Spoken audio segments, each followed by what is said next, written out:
Welcome to Tiny Track Cars. It is a supercar tournament here on the Big O. Whether you call them supercars or hypercars, they're out there in the Big O. There's 24 cars and only one will be crowned the victor of this tournament.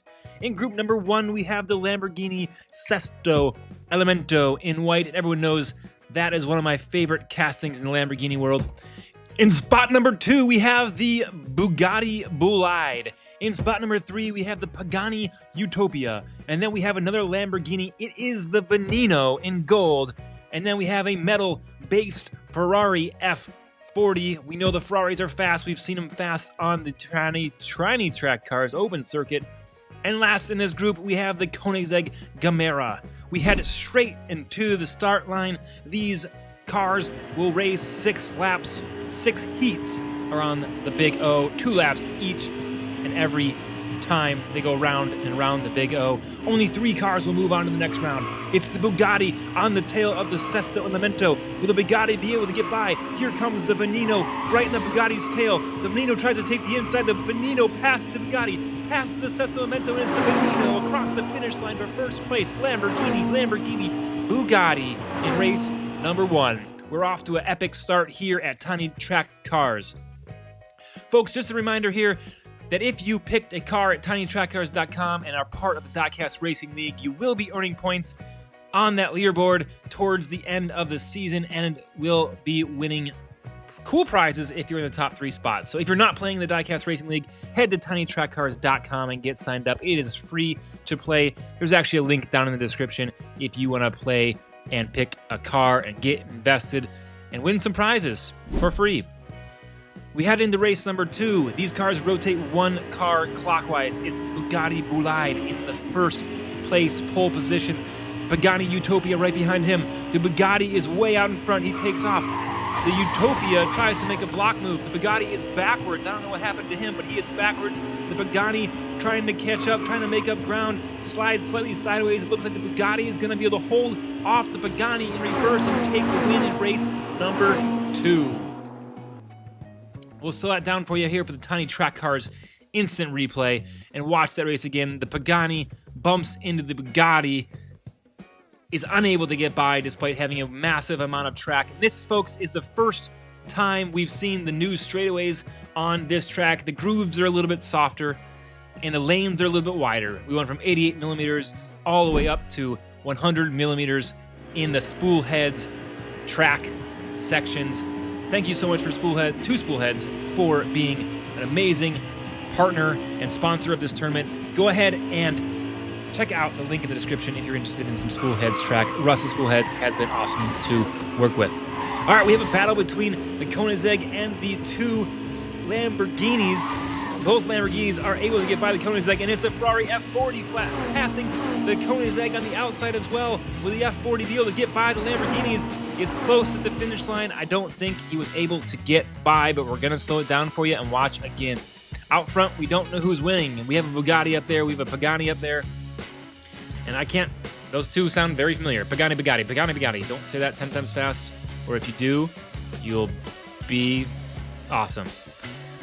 Really good pass out there by the Ferrari F40 on the outside, taking advantage of that wide banked turn there, and down across the finish line it goes. We're going to slow it down for you right here at the finish line and see who got, it looks like Sesto Elemento, Veneno, and then the Ferrari.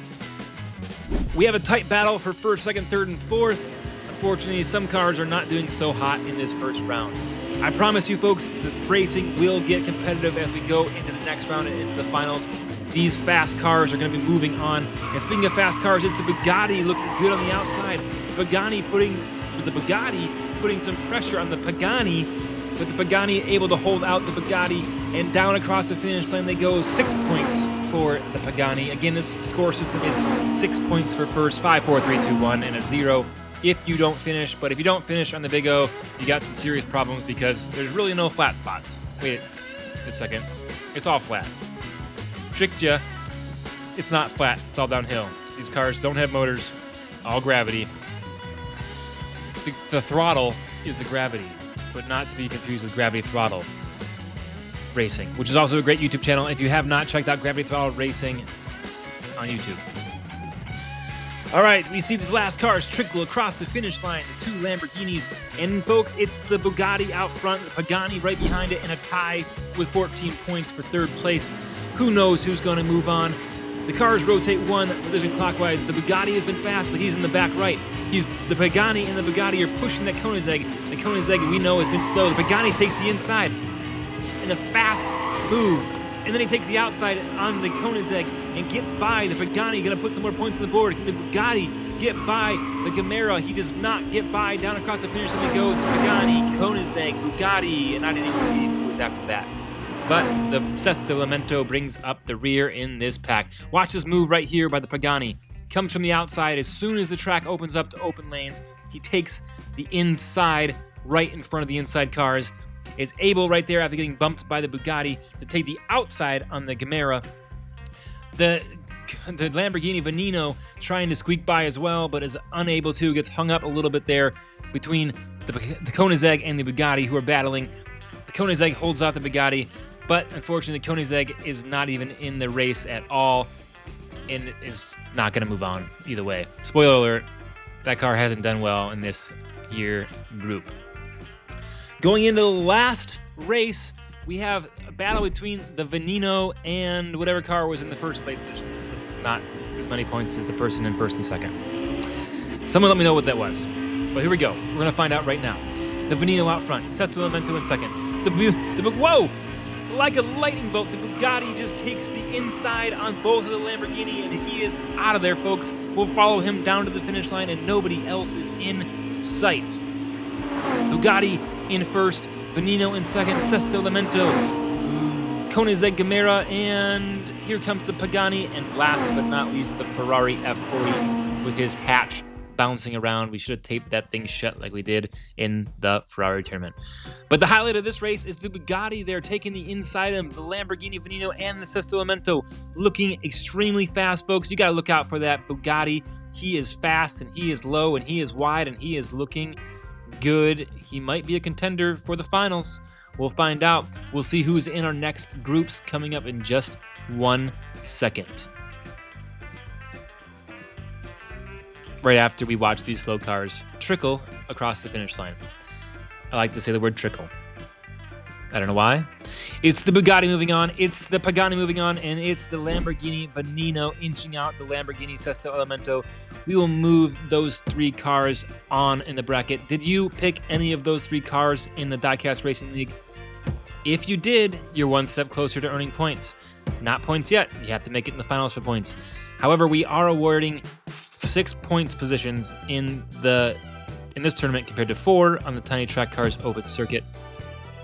Into the next race, into the next group, we have a Maserati, we have a Ford, we have a Pagani Zonda R, we have a Lotus, and we have a Celine S7. That's the Maserati MC12 up there. And last but not least, we have the Porsche 911 GT3 in beautiful matte black. I like that color of that GT3. I'm rooting that on. You guys know I'm a Porsche fan, but those Porsches are known to not be good on the track because of their wide back ends.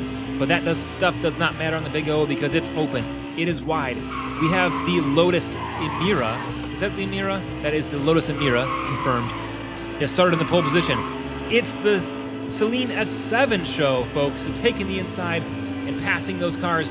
Ford GT across the finish line. That is the Ford GT LM, which I think stands for Le Mans. That takes the win from the outside lane. It's the 911 that is clogging up the pack right there. We cut to the next view. The Celine S7 takes the inside on the 911 and the Emira with a beautiful pass. The 911 slides sideways because he does not even know what happened or what even passed him. A victory for Ford, which is sad to see, but we'll give it to him this time. Ford takes 6 points.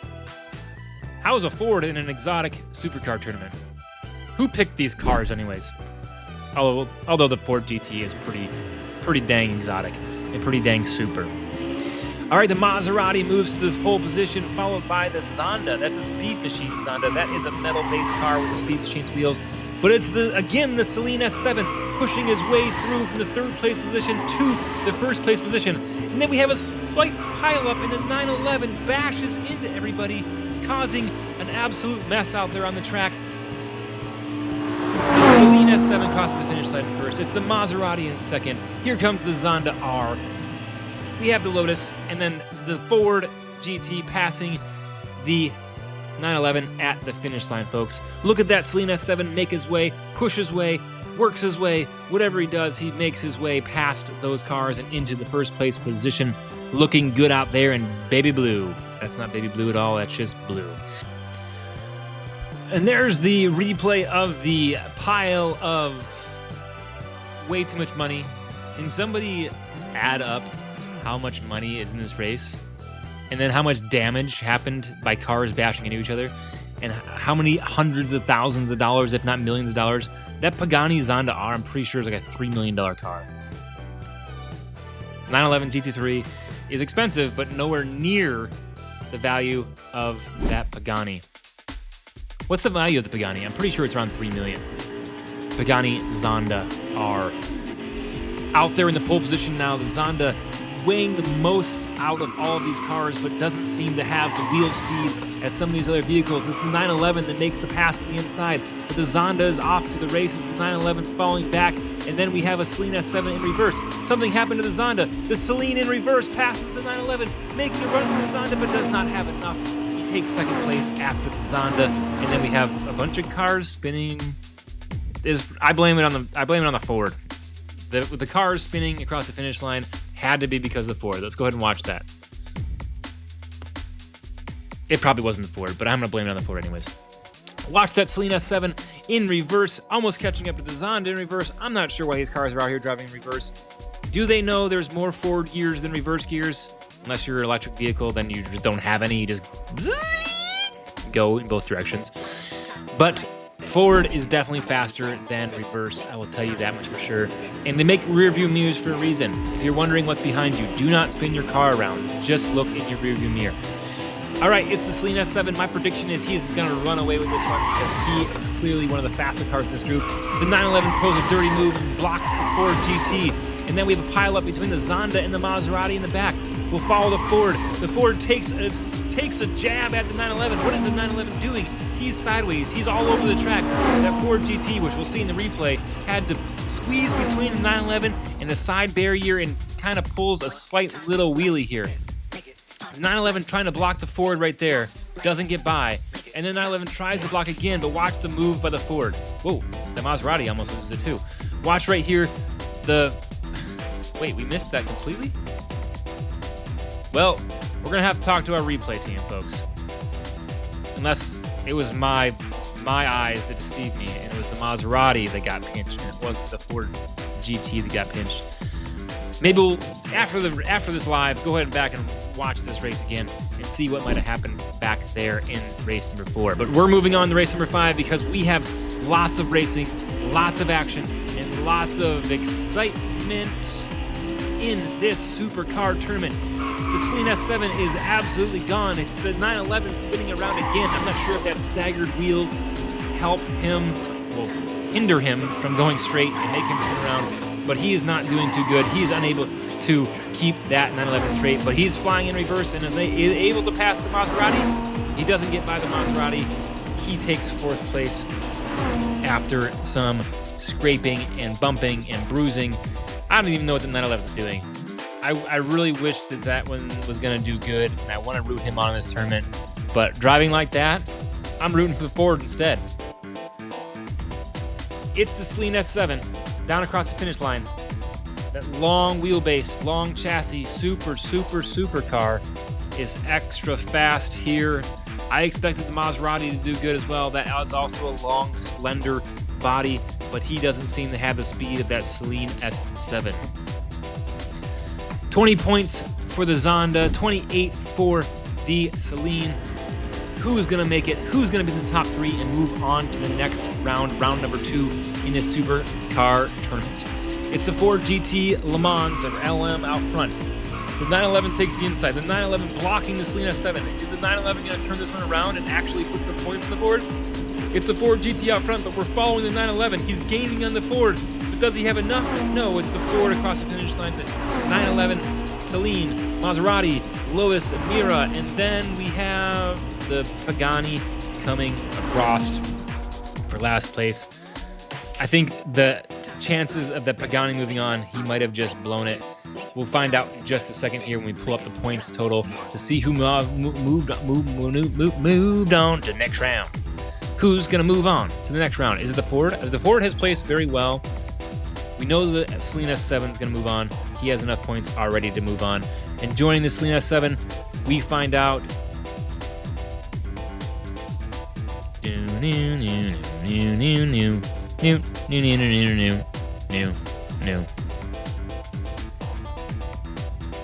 All right, we got the Celine moving on right here, the blue Celine S7 with the Ford GT LM moving on, and the Pagani Zonda R somehow, after that terrible performance, decides he wants to be in the second round with the Bugatti, the Lamborghini, and the cars that he raced with in this group. We have another Porsche in group number 3. It's the Porsche 918 Spyder. We have a McLaren, and then we have a Cadillac. That is literally a hypercar. It says it in its name, GTP hypercar. Then we have the McLaren Elva. Then we have the Panaz GTR1. Panaz. We have the Jesko, the Koenigsegg Jesko, in that last spot in this group. These names, why couldn't they just call them Hondas? Honda's way easier to say. Or Mazda. But then someone's going to say it's Mazda. It's not Mazda, it's Mazda. I'm like, just whatever, dude. Just say the name. Sound it out however you want. Doesn't matter. I can't afford any of these cars anyway, so I don't have to know how to pronounce them. And that's this Paul Walker's Carrera GT that he crashed. I probably can't even afford that. Is it for sale? Is that car for sale? It's probably in a million pieces. And in a scrapyard somewhere. All right, race number 1. We have some action up front between the Koenigsegg Jesko and the McLaren Elva. And then the Elva getting away of the 918, but the 918 Porsche is able to get by on the outside. Again, I am rooting for the 918 Porsche because I'm a Porsche fan. And I'm definitely not a Cadillac fan. So that Cadillac can do whatever he needs to do. If he moves on, he moves on. Good on him. Down across the finish line, we have that McLaren. What is that McLaren? That is a McLaren... What is that McLaren? P1. That's the McLaren P1 in orange. We have so many McLarens in this one, I can't keep them straight. There's 2 McLarens in this race, specifically the Elba with no topless, which reminds me, we have a topless race coming up soon. No, folks, the people aren't topless, it's the cars. They're convertibles that are topless. Stay tuned, that is coming up soon in the Diecast Racing League. The McLaren Elba makes an amazing move on the Porsche 918 Spyder, taking spot number 2, and I can't wait to see that replay in slow motion. We're gonna slow it down for you right there. Making a move, beelining to the inside, passing that 918, and taking second place right after the Koenigsegg Jesko. We know those Jeskos are fast. I'm pretty sure the Jesko, or whatever you want to call it. Someone, no matter how I say it, someone's going to correct me in the comments. So how about this? We just enjoy the races, and you don't worry about my commentary. I'm having fun. I'm going to keep it going, and the chances are I'm probably going to mispronounce something. So, I'm not perfect. Spoiler alert. My mom tells me I am, but I'm not. The Koenigsegg out front again. 918 Spyder right in his tail. Then we have a battle between the McLaren and the Cadillac. It's the McLaren P1 that takes the inside of the 911. The Elva trying to take the inside as well cannot get by. Koenigsegg, McLaren, 918, and then some other cars. Down across the finish line they go. Let's watch that replay here. We have the P1 cutting off the Elva. The Cadillac trying to take the inside, but hits the back of the P1. The P1 is able to get spun back around. We have the 918 in reverse. The P1 takes the inside. The Elva tries to follow, but Elva somehow decides to take the outside and doesn't get by, loses all of his speed. It's the Koenigsegg, then the P1, then the 918, then the Elva, then the Cadillac, and then last but not least, the Panaz that clearly has not done very good in this tournament. I'm not sure what's going on with that car. However, those are not FTEs, even though they look like FTEs. Those are not FTEs. Boy, that car is struggling just a little bit here. But you know who is not struggling? The 918 Spider, who is out front. The Jesko spins around sideways. The Jesko gets hit by the McLaren P1 and spun around. The McLaren gets by. The Elva trying to get by, getting pushed by the Cadillac. The Cadillac tries to take the inside, and the Elva does not get by. The 918 takes 6 points in the win. The McLaren P1, then comes the Jesko, then comes the Elva, then the Cadillac, and then the Panaz again. Okay. I don't want that guy to move on because I don't want to say the word Panaz again. Or oh gosh, here we go again. I'm just going to call it the green car. Green car didn't do good. Green car is probably not going to move on. Whoa, the Jesko gets a little bit of air off the roof of the Elva there as he spins back around. 6 points for the 918. 5 points for the McLaren P1. 4 points for the Koenigsegg Jesko, 3 for the Elva, 2 for the Cadillac, and 1 for the green car. It's the Jesko out front with 22 points. The 918 Spider close behind with 19. Still anyone's game here with a couple races left in group number 3. I hope you picked one of these cars that's moving on. Did you pick one of these cars? If you didn't, better luck next week, because we have one race every single week. This is the spring 2025 season of the Diecast Racing League. Please go to diecastracingligue.com. Just kidding, that's not the website. It's tinytrackcars.com and join our Diecast Racing League. Do I own diecastracingligue.com? Hold on, let me go search. Excuse my dial-up internet.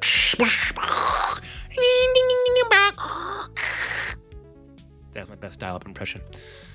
Not very good. We don't own diecastracingligue.com. Someone already does. But we own tinytrackcars.com, and that is where you join our Diecast Racing League. It's 26 points for the Koenigsegg and 24 for the 918. Those two look like they might be moving on. Cadillac in the pole position, getting pushed by the McLaren Elva and the Koenigsegg Jesko. They are going to run away with this one because guess who's in the outside lane? That green car, slowing everybody down, slowing down the P1, slowing down the 918. That's not good for those cars because those are in contention for moving on. But they are going to look like they're going to be held up by some cars at the back. And Cadillac gets his chance to shine, not letting the Koenigsegg around to the outside. And then the P1 comes across the finish line. He most likely got spun around backwards because of that green car. The Panaz. Oh gosh, here we go again. Let's just get that thing out of here. Look at that thing. Sideways, blocking the 19, blocking the P1. The Koenigsegg tries to take the inside, but the Cadillac predicts the pass and takes the inside as well, putting a block on him. Good on the Cadillac for strategic driving, even though you are clearly slower than that Koenigsegg, who is way fast. McLaren 918 and Panaz coming across the finish line for third, fourth, and fifth, and it's the McLaren P1 coming in last place. Moving on, we have the 918, we have the Koenigsegg Jesko, and just by a couple points, we have the McLaren P1 moving on to round number 2. Who do you think is going to be in this next group? We have 6 more supercars, and we're going to introduce them right meow. First up, we have the... I don't even know how to say this name. The Please, we're going to call it the yellow car. I actually don't know how to say that name. It's extremely bad. But in the second place spot, right here, we have the McLaren Speedtail. And then we have the R8 Spider. And then we have the EB110. That is a Bugatti. And then we have a premium, folks. This is a premium, 911 GT3 RS in green. And then the McLaren Senna Zamac in last place position. Pininfarina.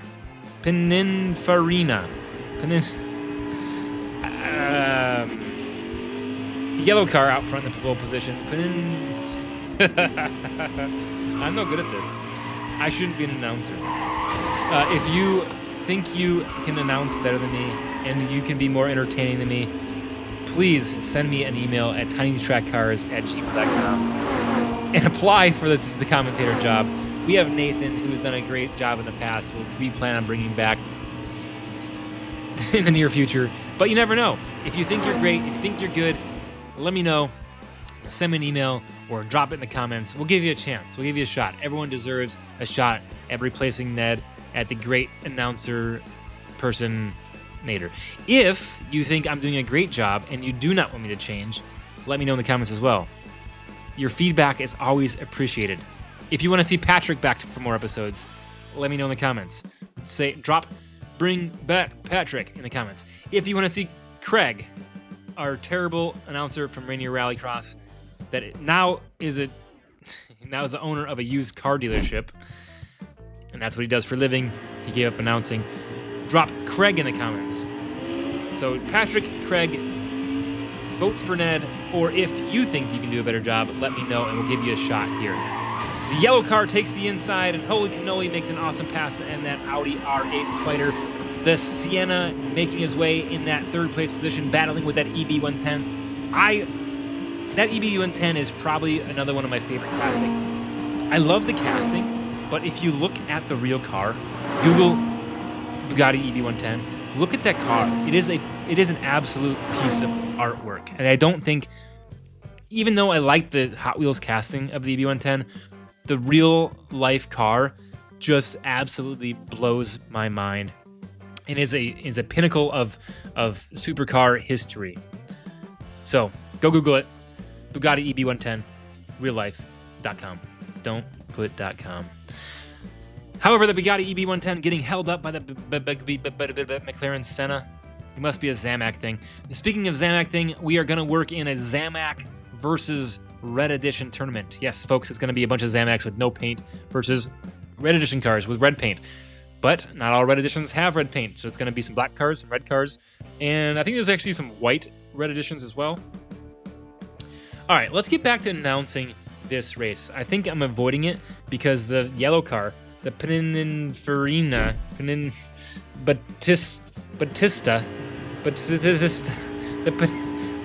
yellow car is doing well with 12 points and out in front. But this race, the McLaren Senna is getting pushed by the premium wheel swapped 911 GT3 RS. Folks, that is just a wheel swap, no other modifications done to it. Just slightly heavier than these other cars, but he is not taking advantage of that extra weight. This is not sumo wrestling. Actually, I want to tell you that usually heavier cars do go faster because this is gravity that's propelling these cars. If you're wondering how we built the Big O, we do have a behind-the-scenes track build video in our video archive, in our video on our page. Go search for it. It's the one with my face. My face is on the cover, the thumbnail, and it says behind the scenes, the Big O. You get an inside scoop of how I worked with Spoolheads at designing this amazing track. And by designing, I mean I didn't do any designing. Russ at Spoolheads has designed this whole entire track, and it has evolved over the course of its life. We've improved the turns, we've improved the straights, we've improved everything on this track to get it running as good as it does right now, which is very hard for a 3D printed track that is all plastic and super duper slippery. And I want to tell you that there's no drivers in these cars. There's no drivers in these cars. They're driverless and they're just flying down the track, so there's no one steering them. So to keep these cars going straight on a wide track that has no sides, yes, anyone can keep a car going straight on a Hot Wheels orange track because it can't spin around. There's no room for it to spin around. Even on crash racers, the 77 millimeters isn't enough. It is, but it's not a lot of space to get the car spinning around. If it starts spinning, it hits the side, corrects itself. But on these wide open tracks, the reason why we wanted a wide open track is because of room for passing. The passing action you see on the Big O is unlike any other track you've ever seen. Where crash racers, look at that. The 911 passes on the inside of the yellow car. And that's the action we like to see. And you sacrifice a little bit of, maybe yes, a car spins around backwards, but we want the room for the faster cars to be able to get by. There's nothing worse than watching a crash racer's race, and when a faster car is coming up on a slower car, it just rams into the back of it and then propels that car faster down the track. The faster cars should have room to get by, and that is what we designed. That is what we've designed here on the Big O. The bank turns are wide and allow for passing. The fast cars go up to the outside, the slower cars slide to the inside, and then the straightaways as well allow for passing. The 911 is out front, in this pack into the last race. We have the McLaren Speedtail in that pole position, followed by the yellow car, followed by the Audi R8 Spider with no roof. EB110 on the outside, making the move, and then the 911 making the move around the Spider as well. EB110 looking good, trying to make a move on that yellow car. Can he catch up to him into the last turn? He goes, he's gaining ground, but is not able to catch up. It's the Speedtail out front, the Pininfarina. It's not going to get easier, folks. It's not going to get easier. Watch that pass right there by the 911 on the outside. That is a prime example of the extra space on this track allowing passing. And moving on with enough points, we have 3 cars moving on of every round, every race, every group. We have 3 cars moving on. Top 3 move on to the next round. We have the EB110, we have the Speedtail, and we have, I didn't see the last one. McLaren Speedtail is in the first spot, the EB110 in the second spot, and moving on in the third spot, it is the 911 GT3 RS by 1 point, I believe I saw that, ahead. Wow, that's amazing. Into round number 2, we have the Bugatti Boulide, we have the Bugatti Utopia. It is heating up, folks, because these cars are extremely fast. The Bugatti we know is fast, and you know what other car is fast? The car in 6th place, the Celine S7 way back there.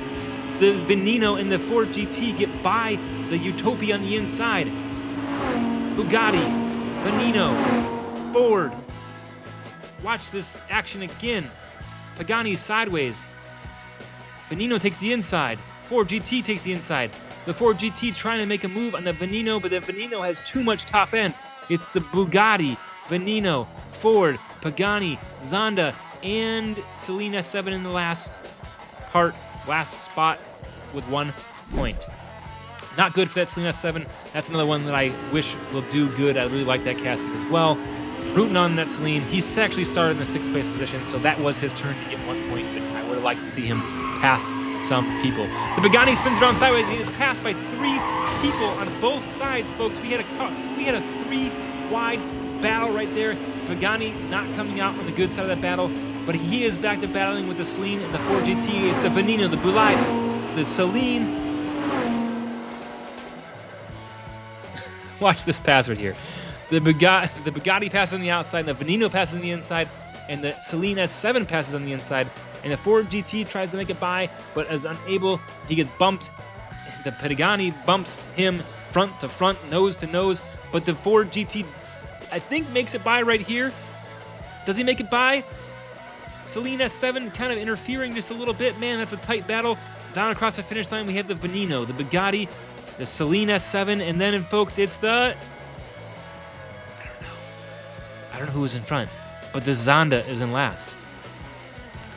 It looks like they give it to... Who did they give it to? I didn't see the score. But we reviewed that footage. I promise you that. We reviewed that frame by frame, and the appropriate car got the appropriate points. If it's too close to call, if we go frame by frame and we can't tell who crossed the finish line first, we award a tie to that position, and they get the same points. The Celine S7 in reverse. The Pagani, who was much faster here in round number 1, or looked much faster, doesn't seem to be able to keep up with these round 2 speed demons, and has decided to play the defensive role, blocking as many cars as possible, so he is able to put some points on the board. Let's watch this again. The Pagani sliding sideways and blocking that Bugatti, but the Celine S7 also gets tripped up, spins around reverse, takes off in reverse. The Pagani still holding off the Bugatti. The Bugatti getting chased down by that Ford GT, but it's the Veneno. Wait, the Veneno was just out front that whole entire time? We didn't even see the Veneno. He took off the start and was absolutely gone. He says, all these cars spinning out, they're behind me. I'm not going to worry about them. I'm just going to run my own race. I have clean air, and I am going across the finish line first. And it's the Veneno out front with 16 points. Is that how many he had? He's out front, I'll tell you that much for sure. They rotate positions again. The Celine S7 has his opportunity in the pole position, but man, that Veneno on the outside is fast. That Veneno looks like he's going to slide on the inside and take position number 2. But the Bugatti on the outside passes the Veneno, takes the inside. Is he going to pass the Celine? And the Bugatti passes the Celine S7 as well. The double pass by the Bugatti Blide. Holy cannoli, that's the action we like to see in the big. Ooh. Let's watch this again. The Celine S7 and the Veneno are tangled up right there. It's the Pagani and the Bugatti trying to battle it out, but the perfect maneuver right there between the Celine S7 and the Veneno. The Bugatti Blide slides by in the first place position, and he goes on and takes 6 points in this, followed by the Celine S7 with 5 points, the Veneno with 4 points, the Pagani Utopia with the next amount of points, and then the Zonda R with 2, and then the Ford with 1.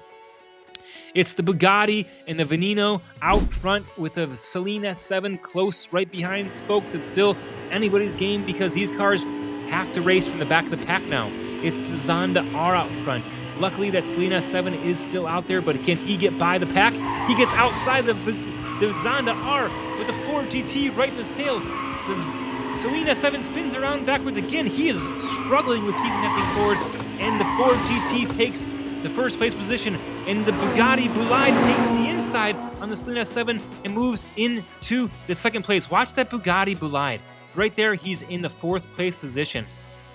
Watch this thing. He takes his time, focuses, drafts, takes the inside, sees this car getting hung up with the Zonda, passes right there on the inside of the Zonda, then passes right there on the inside of the Celine S7 and makes his way for the Ford, but does not have enough laps, does not have enough track. But, folks, that Bugatti is fast. He's out front with 25 points, followed by the Lamborghini Veneno. It's the Ford GT LM out front and the Bugatti. Something tells me those two are going to run away with this one. The other car is getting held up by the Zonda R. Immediately, that Bugatti doesn't even give the Ford GT the chance to breathe or even understand what is going on in this race. He just smashes into him and slides by on the inside in a very aggressive move, which I would not recommend because the front fascia on those cars is very important for their aerodynamics, and if you mess them up, you can really damage your car and just not be able to go on. So I would recommend not hitting cars, not bumping, don't grind, or don't worry about it because these are diecast cars, and you might get a paint chip here or there, and the value of the cars might go down, which I cry about racing these cars because these are my personal collection cars, but oh well. This is fun. I'm having a blast. Are you having a blast? Let me know in the comments if you're having a blast. No, not the live video comments that you're watching right now. Well, maybe you're not. But the real comments. Smash that like button. I hate saying that. But if you do like the video, hit the like button. And just watch the video. That's all I can ask for you. Just watch the video and enjoy. Enjoy the free content. I really appreciate you being here and taking time out of your day, out of your life. Time is all we have, folks. And the fact that you spent time right here with me watching cars go round and round around this track and me getting dizzy. Do you know how dizzy I get? I had to take breaks in between these races because I just spin around in circles. So thank you. Thank you for taking the time. Thank you for being here. And Tiny Track Cars would not be where it is today without the fans. And I genuinely mean that. Like, anything I can do for the fans, that is what keeps this channel going. That is what drives me to keep producing videos. I do love diecast racing, but the reason I record it and I put it out there on the internet is because I see week after week the same people coming back to watch my races in the comments, cheering certain cars on, and that's what I love most. I love building this community of diecast enthusiasts. So again, thank you. I've been rambling about this for literally 2 races now. We're missing the races. But it's very important for me to tell you how much I care about this community. So, back to the racing. We have a whole new set of cars here. It's 6 new cars that we haven't even introduced yet. This is round number 2 of the right-hand side of the bracket, and it's the McLaren P1 out front in a close battle between the Koenigsegg and the Porsche 911 GT3 RS in green. Speaking of that car, the green Porsche 911. That is a Forza car. The car has Forza on the side of it. Another tournament we have in the works is a Gran Turismo, which also has their name on a lot of cars, versus Forza. So we're going to take Forza branded cars versus Gran Turismo branded cars and battle them against each other. And that is going to be an epic showdown coming real soon in Tiny Track Cars World in a theater near you. Can you imagine if Tiny Track Cars Diecast Racing had a full feature film and was in movie theaters? You can go sit and eat your big box of popcorn, big bag of popcorn with extra butter and all the salt. Free refills if you buy the big one. But no one actually eats that whole thing. It goes back to free refills. Same thing with the ginormous Coca-Cola or Pepsi, whatever they have in theaters. It's so big, and you don't want to drink it all because you only have you have to pee, and then you miss the movie. And there's no rewind when you're watching it live. Well, Diecast world, YouTube world, you can pause it. You can go pee. Heck, you can poop.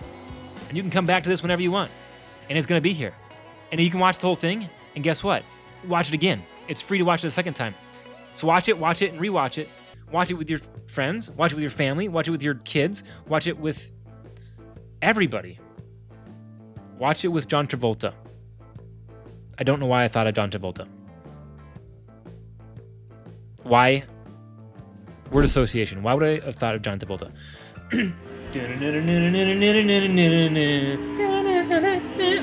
We're back. And the 911 is in the pole position. Will he be able to hold off that Koenigsegg Jesko, which is extremely fast? That wing is looking good on that Jesko. Why is it shaped backwards? Who designed that thing? Somebody that knew more about aerodynamics than me. The Koenigsegg getting passed on the inside by the 911. Can the 911 get by him? He's bumping and grinding. And the Koenigsegg holds him off and takes the first place position and 6 points in this race. And unfortunately, the other Porsche, that's not the green one, is way back there in last. So we have 3 Porsches in this tournament. It was the black 911 GT3, matte black. Then we have the 911 GT3 RS in green, which you see right there on your screen. And then we have the Porsche 918 Spider, which is silver, and in the back of this video, 3 Porsches. I think other than McLaren, there's the most representation by Porsche in this tournament. What other cars would you like to see in a supercar tournament? What other cars did I miss? I really like let me back this up. Supercars sometimes have a hard time running on Hot Wheels track because of their wide stance, and low front fascia. But the way this track is designed, with big banked turns and lots of room for passing, rubbing is not an issue. Your front fascia, your side skirts, they don't rub.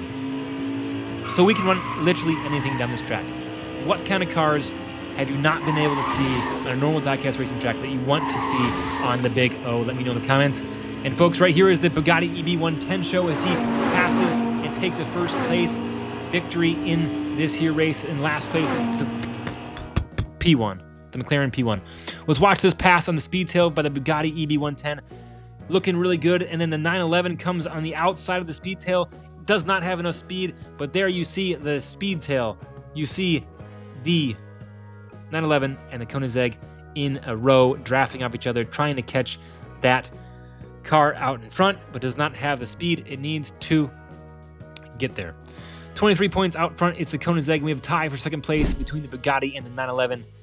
It's still anyone's game, folks, but it is race number 6, and only 3 people will move on. 3 drivers from this race will move on to the finals.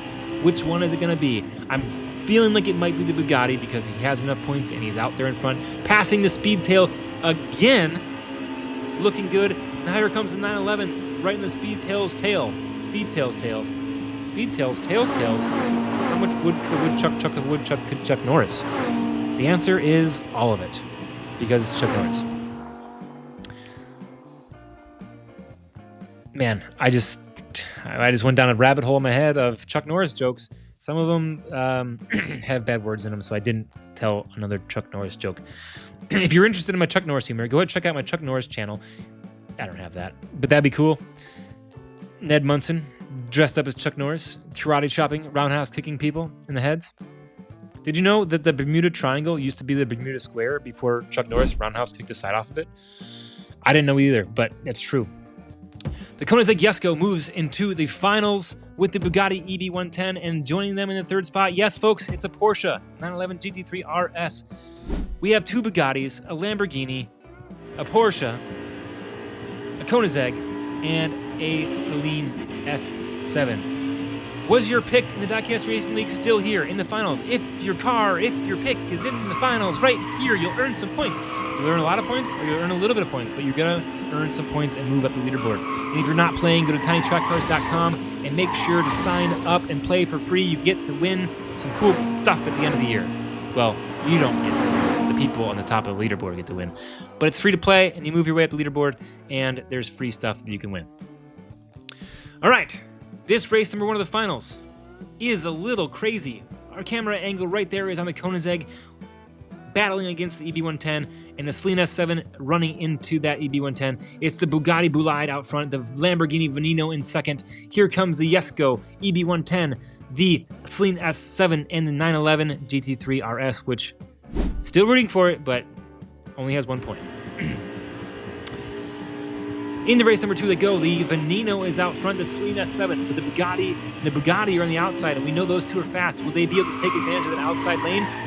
The Bugatti Boulide does take the advantage and able to slide into the second place position, but the Saleen S7 trying to slide on the inside of the Bugatti. Spins the Bugatti around, then tries to take the outside. The Bugatti's in reverse. We have a Bugatti sandwich right here.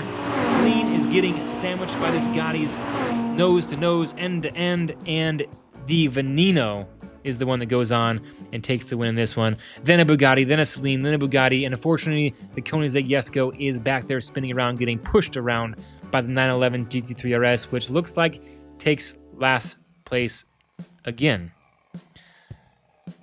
Sad day for Porsche. But, folks, he has started in the back of the pack, and we've seen other cars do well from the back of the pack when their chance in the front of the pack comes up. He's going to rotate. Everyone's going to rotate. It's a 3-way tie for second. Third, because second is also a tie. Race number 3, the Saleen S7 is in the pole position. The 911 GT3 misses his chance, but those outside cars, the Veneno, the Bugatti are extremely fast. The Veneno is way out in front, folks. Takes the lead over the Saleen S7 from the outside lane. That Saleen S7 battling hard to keep that Bugatti off his tail. The Bugatti Boulide passing the outside. The 911 GT3 trying to get by the Saleen S7 as well, but does not find the space to get by, or the speed, or the agility, or the skill, or whatever the reason why he didn't get by. He didn't get by because he didn't get by. But you know who did get by? The Bugatti. The Bugatti got by. The Boulide. The Veneno takes first place in 6 points. The Bugatti Boulide takes second. S7. Out front, we had the Veneno. Then we had the Bugatti Boulide with 17. Third place, we have the Saleen S7. It's still anyone's game as we go into race number 4. The 911 GT3 is in the pole position. The Koenigsegg Jesko right behind him. In the outside lane, getting pushed by the Veneno. Can the S7 take advantage? He passes the Porsche. Can he pass the Porsche? Gets a little help from the Koenigsegg, but can't get by the Porsche. Now he's going to try to take the inside of the Porsche. The Porsche down across the finish line, reverse. Yes! 6 points for the Porsche, even though, folks, I don't know if he's going to have enough to even take a podium in the top 3. But we find out right here. The replay shows that the Porsche did, in fact, win, as we all know, because I just had this little thing under my breath. I was like, yes. Porsche takes 6 points. The Saleen S7 takes 5 points. Koenigsegg cannot get by. He takes 4 points. 3 points for the Veneno. 2 for the... Oh, yeah. There's another car coming. Wow, the Boulide. What happened? That car's fast. The Veneno now out front with 20 points. The Boulide, Bugatti Boulide was 17. Do I smell an upset? It's not over to the lady sings. French lady. The lady. We don't like to talk about weight here on this channel, so it's just a French lady. The Koenigsegg showing his real speed as he pulls out in front. The Bugatti trying to hold off the 911, and then the Saleen S7 taking the inside of the 911. Bugatti Boulide in reverse, able to hold off those two, but it's the Koenigsegg Jesko out front for 6 points in this race. Folks, that Jesko, yes, indeed is fast. It looks like he might be catching up to the pack, but will he have enough to move into the second place, third place, even first place position? We find out what the points look like in just 1 second. He does take 6 points in this race, and the Veneno, who was out front, takes 1 point. We have a tie for first place between the Bugatti Boulide and the Veneno. Where's the starting positions? The Bugatti Boulide is in front of the Veneno, and those are the two you have to watch, but the EB110 is in their way. They're out front. The Bugatti takes the outside, the Veneno trying to take the inside. The Veneno has a chance, but blows the opportunity of passing the Boulide. The Bolide trying to catch up to the EB110. Here comes the Veneno. Will he have enough down across the finish line to the EB110? Bugatti Bolide, Veneno in third place. And folks, that will put an end to the Supercar tournament. And winning it, if you're good at math, you already know, EB110 crossing for 6, 5 for the Bolide, 4 for the Veneno, 3 for the Koenigsegg Jesko. And the winner of this tournament is the Bugatti Bolide by 1 point. Thank you so much for joining us here. If you want to see more of our Diecast racing videos, just click that video right in the middle of your screen or go to our channel and watch more videos like the behind the scenes one we have of this track. Thank you. Bye-bye.